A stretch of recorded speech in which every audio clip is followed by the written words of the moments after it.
Hello everyone, welcome back to my channel. In the previous lecture, we have discussed about the objectives of auditing, right? हमने क्या किया था, दो main objectives हमने पढ़ ली थी. फर्स्ट था आपका मेन ऑब्जेक्टिव, सेकंड था आपका सब्सिडरी ऑब्जेक्टिव्स. ठीक है, इनके 2 पार्ट्स आ चुके हैं. अगर आपने नहीं देखे तो पहले आप वो देखिए. देन आज का हमारा थर्ड पार्ट है ऑब्जेक्टिव्स का, जिसके अंदर हम अदर ऑब्जेक्टिव्स कवर करेंगे, राइट? अदर ऑब्जेक्टिव्स में फर्स्ट आता है आपका मॉरल प्रेशर ऑन एम्प्लॉइज. देखो, मॉरल प्रेशर ऑन एम्प्लॉइज का क्या मतलब है कि जब आप अपनी कंपनी में, अपनी ऑर्गेनाइजेशन में ऑडिटिंग करवाते हैं ना, तो डायरेक्टली और इनडायरेक्टली जो आपके वर्कर्स हैं, जो आपके एम्प्लॉइज होते हैं, उनके ऊपर मॉरली प्रेशर बना होता है कि उन्होंने कोई भी मतलब मिस्टेक्स नहीं करनी, कोई फ्रॉड नहीं करना या इंटेंशनली कोई एरर नहीं क्रिएट करनी, है ना? ऐसा क्यों? क्योंकि उनके माइंड में एक चीज सेट होती है कि हमारी कंपनी में बुक्स ऑफ अकाउंट्स को कुछ कुछ समय बाद इंडिपेंडेंट एक्सटर्नल पार्टी आएगी ऑडिट करने, है ना? तो कहीं ना कहीं उनके माइंड में कि हमें एरर्स को नहीं करना या बहुत कम करना है. ठीक है, चलो एक बार देखते हैं क्या लिखा हुआ है. When the employees are aware, जब हमारे एम्प्लॉइज को ये पता होता है that their work shall be examined, कि उनके काम को एग्जामिन किया जाएगा by the independent person, it works as an independent pressure.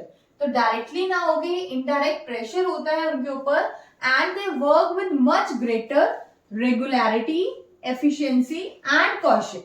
ठीक है, तो वो क्या करते हैं, एफिशिएंसी के साथ, रेगुलरिटी के साथ और बहुत ही सतर्कता के साथ वो काम करते हैं. They do not do any wrong deed, कोई भी वो जानबूझकर कोई ऐसा काम नहीं करते जो गलत हो, या फिर कोई भी नेग्लिजेंस कमिट नहीं करते अपने काम में. ठीक है, और इससे होता क्या है, as a result possibility of frauds and errors is reduced by itself. Of course, जब आपके एम्प्लॉइज एफिशिएंसी के साथ काम कर रहे हैं, रेगुलरिटी के साथ काम कर रहे हैं, कॉशन के साथ काम कर रहे हैं, तो आपके जो वर्क में पॉसिबिलिटी है जो फ्रॉड्स एंड एरर्स की, वो भी खुद ब खुद अपने आप रिड्यूस हो जाती है. ठीक है, तो अदर ऑब्जेक्टिव में फर्स्ट पॉइंट क्या किया हमने, moral pressure on employees. Now second point is satisfying government officials. देखो क्या कह रहे हैं, legally it is not mandatory for sole trade and partnership firms to get their books of accounts audited. देखो, अगर हम बात करें सोल ट्रेड की या फिर पार्टनरशिप फर्म की, उनके लिए कोई एज सच मैंडेटरी नहीं होता कि उनको ऑडिट करवाना है, बट वो अपने बेनिफिट के लिए, अपने मतलब कि उनकी क्रेडिट वर्दिनेस को बढ़ाने के लिए वो अपने अकाउंट्स को ऑडिट करवा सकते हैं. बट ऐसा कुछ कंपल्शन नहीं है कि वो नहीं करवाएंगे, उनको पेनल्टी लग रही है या कोई फाइन लग रहा है, ऐसा कुछ नहीं होता.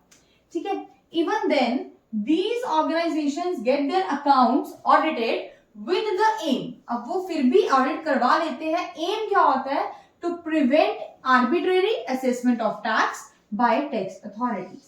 arbitrary assessment of tax by tax authorities का क्या मतलब है कि देखो, कई बार क्या होता है, एज अ बिजनेसमैन, ठीक है, हम अपना टैक्स कुछ कैलकुलेट कर रहे हैं, हम ऐसा सोच रहे हैं कि सपोज हमारा टैक्स आ रहा है 40,000 बस, बट जो टैक्स अथॉरिटी है आपकी,